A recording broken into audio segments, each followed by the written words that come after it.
Merhaba gezginler, ben Skip Guide'ın sanal turist rehberi. Bugün Londra'nın kalbinde Mayfair semtindeki Grosvenor Meydanı'nda dolaşıyoruz. Burası yalnızca bir bahçe değil, 300 yılı aşan şehir hafızasının canlı bir sayfası. Adımlarımızın altında aristokratların izleri, ağaçların gölgesinde savaşların tanıklığı, köşelerinde de Amerika ile Birleşik Krallık arasındaki dostluğun simgeleri var. Hazır mısınız? Küçük ama dolu bir zaman yolculuğuna çıkıyoruz. Grosvenor Meydanı nedir, neden önemlidir diye sorarsanız, cevabı şöyle özetlerim. 18. yüzyılda Westminster bölgesinde, Mayfair'in merkezine yerleştirilen büyük bir bahçe meydan. Adını bölgenin toprak sahibi Grosvenor ailesinden alıyor ve o dönemde Londra'nın en gözde adreslerinden biri haline geliyor. Etrafını saran binaların çoğu Georgian üslubun zarif örnekleri. 20. yüzyıla gelindiğinde ise, meydan Amerika Birleşik Devletleri ve Kanada'nın diplomatik varlığıyla Küçük Amerika diye anılacak kadar Amerika ile özdeşleşiyor. Şimdi ise oteller, elçilik binaları, konutlar ve anıtlarla karışık, canlı bir kent dokusu sunuyor. Neredeyiz sorusuna net bir cevap verelim. Birleşik Krallık, İngiltere, Londra, Westminster Belediyesi'ne bağlı Mayfair. Meydana ulaşmak kolay. En yakın yeraltı istasyonu Bond Street. Merkez ve Jubilee hatlarının yanı sıra Elizabeth hattı burada kesişiyor. Engelli erişimi için Bond Street'in asansörlü girişlerini kullanmak mümkün. Marble Arch istasyonu da kısa bir yürüyüş mesafesinde. Otobüsle gelmek isterseniz Oxford Street çevresindeki duraklar işinizi görür. Yürümeyi sevenler için Selfridge ise, Mount Street Gardens'a ve Wallace Collection'a 5 ila 10 dakikalık yürüyüşlerle bağlanan keyifli bir üçgen içindeyiz. Şimdi ne zaman sorusunu dürüstçe konuşalım. Grosvenor Meydanı şu anda büyük bir yenileme sürecinde. Meydan Haziran 2025'ten yaz 2026'ya kadar kapalı. Yeniden açıldığında yeni peyzajı, aydınlatması, oyun ve eğitim alanlarıyla daha uzun saatlerde ziyarete açık olması planlanıyor. Normal koşullarda sabah, erken saatler huzurlu bir ziyaret için idealdir. Öğleden sonra ışığı da fotoğraflar için güzel olurdu. Fakat şimdilik içeri girilemiyor. Çevresinden, çitlerin dışından bakarak eski elçilik binasını ve çevre silüetini görebilirsiniz.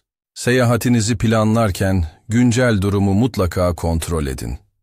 Ne kadar süre kalmalı derseniz, meydanın açık olduğu zamanlar için kısa bir ziyaret 30 ila 45 dakika yeterli olurdu. Anıtları okuyayım, birkaç fotoğraf çekeyim, ağaçların altında soluklanayım derseniz 1 saat ayırmak idealdir. Etraftaki müzeler, mağazalar ve kafelerle birlikte düşünürseniz, civarda 2-3 saatlik keyifli bir rota rahatlıkla çıkar.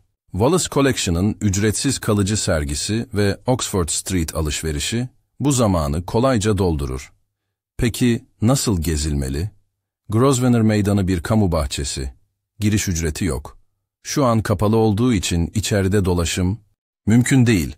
Fakat yeniden açıldığında düz güzergahlar, genişletilmiş girişler ve bir de batı tarafında yeni bir giriş planlanıyor. Rahat yürüyüş ayakkabısı, mevsime göre yağmurluk ya da güneş kremi iş görür. Yakında çocuklar için doğal oyun alanları, eğitim etkinlikleri, dinlenme için gölgelikli alanlar ve tuvaletler olacak. Tarihle daha yakın bağ kurmak isterseniz, deneyimli bir yerel rehberle meydanın çevresini ve Mayfair sokaklarını yürümek iyi fikir. Şimdi ne görülmeli kısmının kalbine girelim. Meydanın göbeğinde, Amerika'nın 2. Dünya Savaşı lideri Franklin Delano Roosevelt'in bronz heykeli yükselir. İngiliz heykeltıraş Sir William Reed Dick'in eseri olan bu heykel, 12 Nisan 1948'de, Roosevelt'in vefatının 3. yıl dönümünde eşi Eleanor Roosevelt tarafından açıldı. Yaklaştığınızda kaidesindeki yazıyı ve heykelin dingin duruşunu mutlaka inceleyin. Bu heykel ve meydanın kendisi, resmi olarak koruma altında. Bir köşede, Amerikan gönüllü pilotlara adanmış Eagle Squadrons anıtını göreceksiniz. Dame Elizabeth Frink'in Kartalı Portland taşı bir sütunun üzerinde bekler. Anıt, Amerika Birleşik Devletleri savaşa katılmadan önce, Kraliyet Hava Kuvvetleri'nde görev yapan Amerikalı pilotları onurlandırır. Ayrıntılı bakarsanız, yüzeylere işlenmiş birlik amblemlerini ve yazıtları seçebilirsiniz. Meydanın doğu tarafında yer alan Eylül 11 Anma Bahçesi ise sessiz bir durak. Ahşap bir pavyon, onu çevreleyen meşe pergola ve zemindeki dairesel taş plaka dikkat çeker. Pavyonun ön yüzünde Birleşik Krallık'tan hayatını kaybedenlerin isimleri yer alır. Zemine işlenmiş Henry Van Dyke'ın dizeleri, ağır, bir kaybın karşısında sevginin dayanıklılığını fısıldar. Pavyonun altında, Dünya Ticaret Merkezi'nden bir çelik parça gömülüdür. Bu alan, yavaşlayıp düşünmek için en doğru yerlerden biri.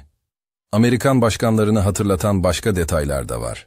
Dwight David Eisenhower'ın heykeli, İkinci Dünya Savaşı yıllarında, genel karargahını bu çevrede kuran komutanı selamlar. Ronald Reagan'ın heykeli ise, 2011'de doğumunun 100. yılı için dikildi. Reagan heykelinin önüne, Berlin duvarından bir parça yerleştirilmesi de, Soğuk Savaş'a ince bir gönderme. Bu anıtlar, meydanın Anglo-Amerikan bağlarıyla nasıl örüldüğünü gözle görülür kılıyor. Bir de meydanın batısındaki köşe var ki, sırf cepheye bakmak bile başlı başına bir mimarlık dersi. Eero Saarinen'in tasarladığı eski Amerika Birleşik Devletleri Büyükelçiliği binası, cephedeki ritmik kare pencereleri ve tepesindeki yaldızlı kartalıyla tanınır. Bu kartal, meydanın silüetine neredeyse sinema sahnesi gibi bir vurgu yapar. Elçilik, 2017'de güney kıyısındaki Nine Elms'e taşındı. Eski bina, David Chipperfield'ın dönüşümüyle lüks bir otele, The Chancery Rosewood'a evrildi ve artık kapılarını açtı. Mimarinin tarihle kurduğu diyaloğu görmek isterseniz, bu cepheye mutlaka göz atın. Niçin görülmeli derseniz, çünkü Grosvenor Meydanı Londra'da tarih ile duygu arasındaki en somut temas yüzeylerinden biri. 18. yüzyılın planlı kent hayali burada şekillendi. 20. yüzyılda savaşların gölgesi, diplomasi ve sokak protestoları bu alanda yankılandı. 1968'deki Vietnam Savaşı karşıtı gösteriler meydanın adını dünya haberlerine taşıdı. Bugün ise anılar, anıtlar ve tasarlanan yeni bahçe şehrin geleceğiyle yeniden bağ kuruyor. Bir meydan nasıl olur da bir kıtanın öteki yakasındaki ülkenin hikayesini bu kadar güçlü taşır? Hiç düşündünüz mü? Kimler için uygun sorusuna gelirsek, burası geniş yolları ve çok sayıdaki oturma alanıyla her yaştan ziyaretçiye hitap eder hale getiriliyor.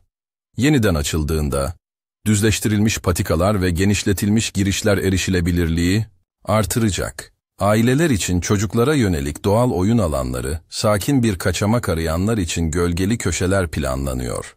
Romantik bir yürüyüş mü, yoksa tarih meraklısı bir keşif mi istiyorsunuz? Her ikisi de olur. Sadece şu an kapalı olduğunu ve içeriye girişin güvenlik bariyerleri nedeniyle mümkün olmadığını aklınızda tutun. Yakınlarda yapılabilecekler mi dediniz? Mount Street boyunca zarif mağazalar ve şık kafeler sizi bekliyor. Manchester Square'daki Wallace Collection, olağanüstü resim ve dekoratif sanat koleksiyonuyla ücretsiz ziyaret sunuyor. Oxford Street'teki Selfridges ise 20. yüzyıl başından beri Londra alışveriş kültürünün simgelerinden. Hepsi Grosvenor Meydanı'na kısa yürüyüşlerle bağlı. Fotoğraf meraklıları için en iyi kadrajlar, eski elçilik, binasının kartallı cephesi, Roosevelt heykelinin profili ve anma bahçesinin sütunlu pavyonu.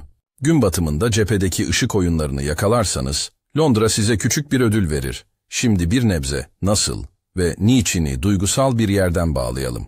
Bir heykelin önünde durduğunuzda sadece bronza bakmıyorsunuz. Bir dönemin sınavına, bir ulusun yasına, iki ülkenin omuz omuza verişine bakıyorsunuz. Eylül 11 Anma Bahçesi'nde rüzgar hafifçe pergolayı yoklarken, sormadan edemiyorum, acının fiyatını sevgiyle ödeyen insanlık, aynı, bahçede birlikte iyileşmeyi de başarabilir mi? Cevabı, o banklarda oturan insanların sessizliğinde bulacaksınız. Pratik bir toparlama ile bitireyim. Konumumuz Birleşik Krallık, Londra, Westminster, Mayfair. Ulaşım için en yakın durak Bond Street ve Marble Arch. Erişilebilirlik için Bond Street'in asansörlü girişlerini hedefleyin. Meydan, yenileme nedeniyle 2026 yazına kadar kapalı. Yeniden açıldığında ücretsiz olacak ve planlanan saatler daha uzun. O güne kadar çevredeki sokakları keşfetmek, eski elçilik cephesini dışarıdan görmek, müzeler ve bahçelerle günü zenginleştirmek için harika bir bahaneniz var. Ben Skip Guide'ın sanal turist rehberi. Dinlediğiniz için teşekkür ederim. Eğer bu anlatım hoşunuza gittiyse kanalı takip etmeyi unutmayın. Şimdi bir soru bırakıyorum. Bir meydan bir şehrin ortak vicdanı olabilir mi? Bu düşünceyle bir sonraki keşifte görüşmek üzere. Bu şehre ait daha fazla görülecek yer, skipguide.com'daki haritada yer alıyor. Haritaya erişmek için QR kodunu tarayın ya da açıklamadaki bağlantıya tıklayın.